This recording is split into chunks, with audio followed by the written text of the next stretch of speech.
Okay, this is test number 1 of copper metal, 1.7 millimeter diameter copper metal being deposited onto aluminum oxide at 30,000 RPM, the linear surface feed rate of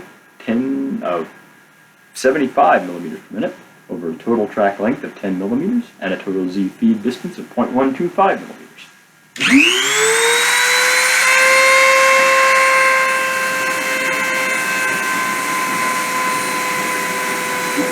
Contact.